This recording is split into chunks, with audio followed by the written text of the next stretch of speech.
College football fans? Welcome back to the Big Ten Quick Talk podcast. If you haven't already, please subscribe below. Give me a comment on your thoughts to this game that I'm reacting to between Missouri and Ohio State. Let's get right into the reaction.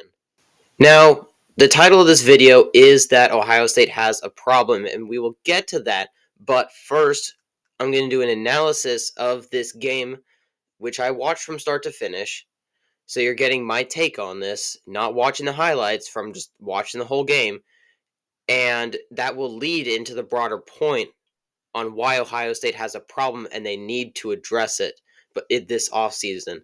So just in general, this game was a drag. I mean, this was one of the most boring games that I've watched in college or the NFL in a while, let's say. It was just so many punts back and forth. And man, there was nothing else on to watch, but man, there was a couple times that I just thought of turning the TV off right then and there, after like the seventh punt in a row by Ohio State. But on Missouri's side of the ball, Cody Schrager was really the only thing working, and just offensively in general, Cody Schrager was it. If you were looking for offense, it was Cody Schrager running the ball 30 times for 128 yards and a touchdown. He single-handedly wore down the Ohio State defense, and really in the second half, he had a little bit of trouble getting going in the first half, from what I remember. And, you know, really, Brady Cook did not play that well in this game. He attempted 18 passes, completed 11 of them, and that went for 128 yards. The exact amount of rushing yards Cody Schrager had, except passing yards, and one touchdown. Very similar stat line to Cody Schrager, actually, now that I'm looking at it. But that's not what we are used to from Brady Cook. We are used to him slinging it down to Luther Burden, who wasn't getting open enough as he should have, you know, and Brady Cook wasn't really seeing the field that well. And, you know, another bright spot in this game, just from what I saw, because this isn't typically a bright spot for me, but it was in this game because there were so few, is the physicality of it. It really felt like a grimy Big Ten game where, you know, you have these defenses dueling it out to see who's going to come up with that last play, you know, and they were just hitting each other so hard. Just watching it on the TV, listening to it off of the TV, you could hear every time that they hit, pretty much every time. That it was just head-on collisions every single time. So that's basically what I have on the positive side, and just in this game in general. Moving to Ohio State's offense, because this will lead into their general. This will lead into the general point. You start Devin Brown, who is a dual threat quarterback, and to start, he wasn't even doing the dual threat stuff that he should have been doing. He should have been game planned to take more runs, and that would have set up easy passes. It was just not working what they were doing to start with him. And keep in mind, they had like they had almost a month to prepare for this game, and just the game planning was just not there. And then he gets hurt, and then he's out. And you bring in the true freshman Lincoln Kienholz, who I think is from South Dakota. I could be wrong. That's just off the top of my head from my memory.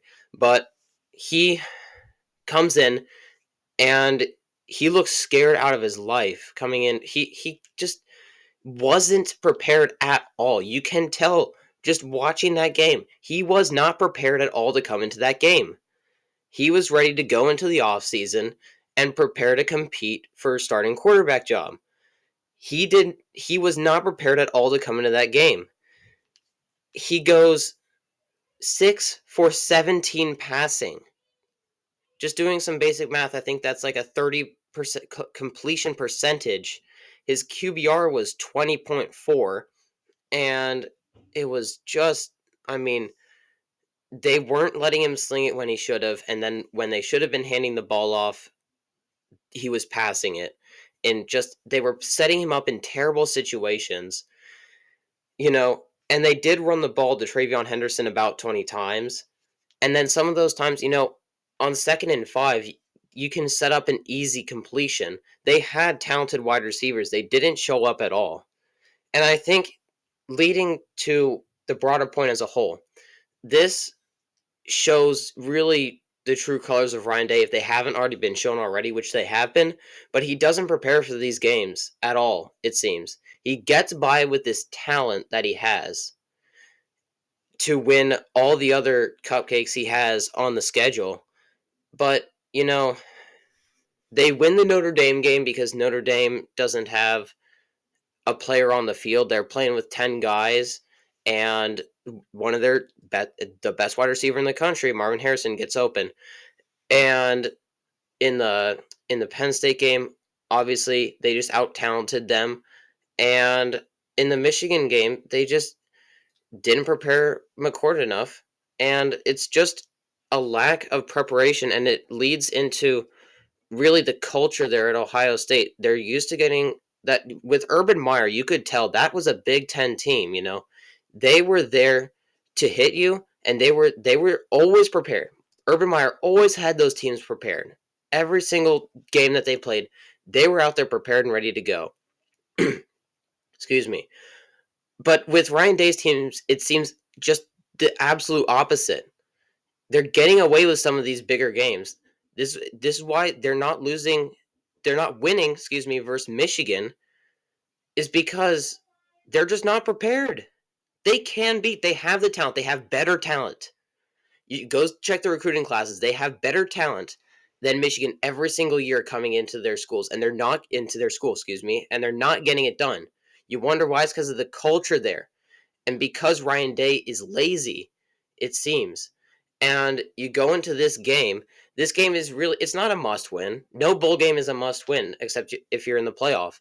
But it would have been really, really nice if to go 11-2 instead of 10-3. I mean, Ohio State fans deserve so much better. They're used to so much better. And, everyone points to the 1-3 record versus Michigan. But it really speaks to the broader point as a whole is that Ryan Day is not an Ohio State head coach. This is what separates him from the Nick Sabans, the Kirby Smarts of the world. He is not preparing adequately enough. He's relying on the talent he has to get him through some of these games. And sometimes it works. And in the big game, in the really big games, the game, they brand they brand the Michigan Ohio State game as the game. It's one of the top 3 rivalries in all of sports. And you don't prepare for that as well. It doesn't look like it. It doesn't look. I'm not saying that they don't. Let's correct that.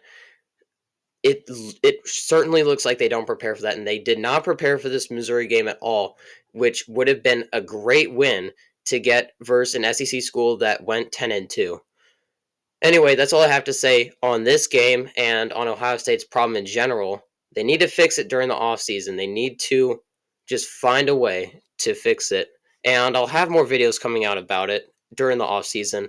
Subscribe if you haven't already. I'll see you guys in the next one.